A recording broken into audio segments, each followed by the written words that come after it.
When I was 9 years old, I had parents and a little sister. Our family decided to move to a remote and eerie place, a creaking old house nestled deep within the woods. Its name was Blackwood Manor. My parents seemed thrilled about the prospect of a fresh start in the countryside, but little did we know the horror that awaited us in the shadows of the dark woods. Upon arriving at Blackwood Manor, I was immediately struck by an unsettling feeling. The house loomed over us with its cracked, weather-beaten walls, and the overgrown vines crawling up its sides seemed like skeletal fingers reaching out to drag us into the abyss. It was clear that this place held secrets that should have remained buried. As we settled in, strange occurrences began to unfold.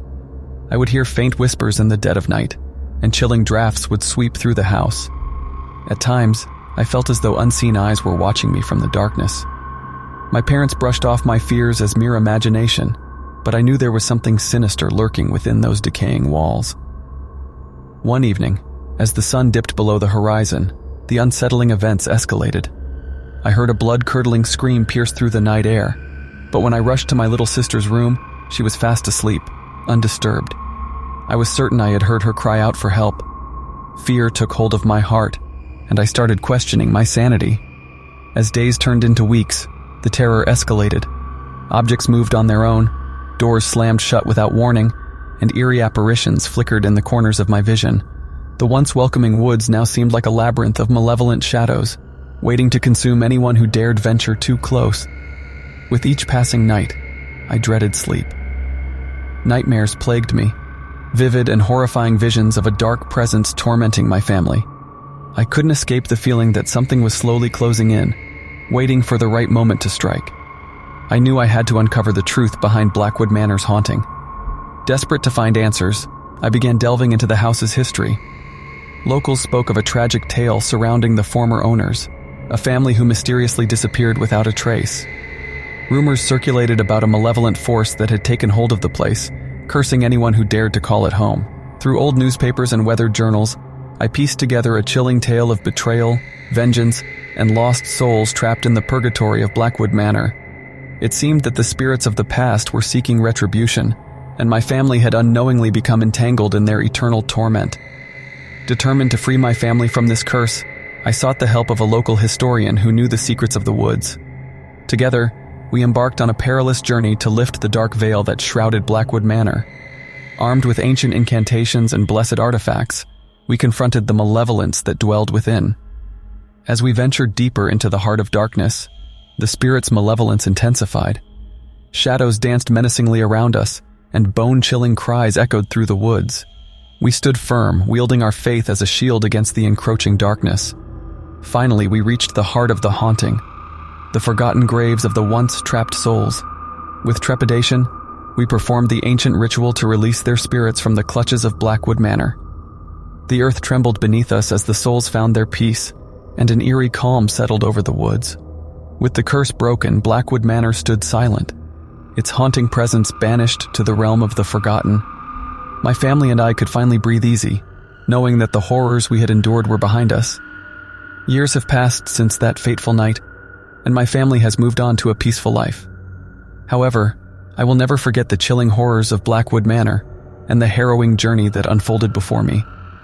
The woods may now stand tranquil, but I'll forever carry the memory of those who found peace and the malevolence that once consumed our lives.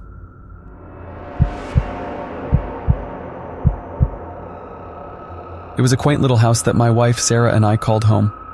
Our lives were filled with joy and laughter, especially after the arrival of our baby boy Ethan. But there was something peculiar about those peaceful nights that would soon unravel a chilling mystery. One day, Sarah's best friend Emily passed away unexpectedly. It was a devastating loss for all of us. Emily had been like family, and her absence left a void that seemed impossible to fill. But as the days turned into weeks, Sarah noticed a strange occurrence. Almost every night, a feeling of warmth and comfort would surround us, as though Emily's spirit was still with us. I dismissed it as mere grief, believing Sarah's mind was seeking solace in the presence of her departed friend. However, Ethan's peculiar behavior soon became apparent, leading us down a haunting path. Ethan was a bright and imaginative child, often conversing with invisible friends during playtime. We thought it was his way of coping with Emily's absence, but one night, something changed. As the clock struck midnight, we heard hushed whispers echoing through the hallway. Intrigued, yet concerned, we tiptoed to Ethan's room, only to find him sitting up in bed, his eyes wide open as if in deep conversation. When we asked whom he was talking to, he responded with a smile. "The big girl who wants to meet you, Mommy and Daddy." A shiver ran down my spine as I glanced at Sarah, who tried to mask her fear with a smile. "Ethan, sweetheart, who is this big girl?" she asked gently, her heart pounding with anxiety. "She says she's Emily, Mommy. She's nice and wants to play with me," Ethan replied innocently. As Emily's name escaped his lips, my mind raced with confusion and disbelief. How could he possibly know about her? We hadn't mentioned Emily to him since her passing, and he was too young to have any memory of her. The following nights brought more unsettling encounters. Ethan would giggle and converse with Emily's spirit, describing her in great detail. He spoke of her long, flowing hair and the gentle way she spoke to him. Sarah and I couldn't deny the reality before us. Emily's presence lingered, but we were unsure whether her intentions were benevolent or something darker. Seeking answers, we consulted a medium, hoping for some closure and understanding. The medium confirmed our fears. Emily's spirit had indeed remained earthbound, unable to let go of the life she once knew. Her attachment to Ethan stemmed from their special bond, a connection that transcended realms.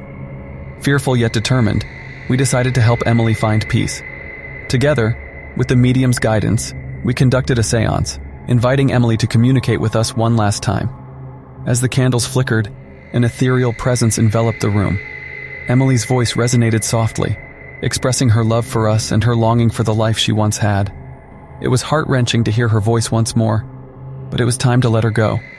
With tearful farewells, we assured Emily that it was okay to move on, that we would cherish her memory forever.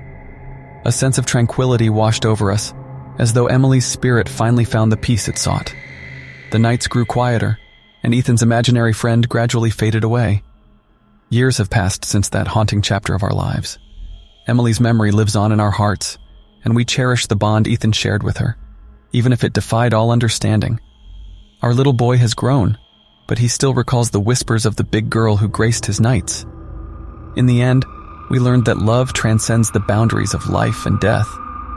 As the years go by, we find comfort in knowing that the connections we forge in life can be eternal, and the spirits of our loved ones may linger, reminding us that they are never truly gone.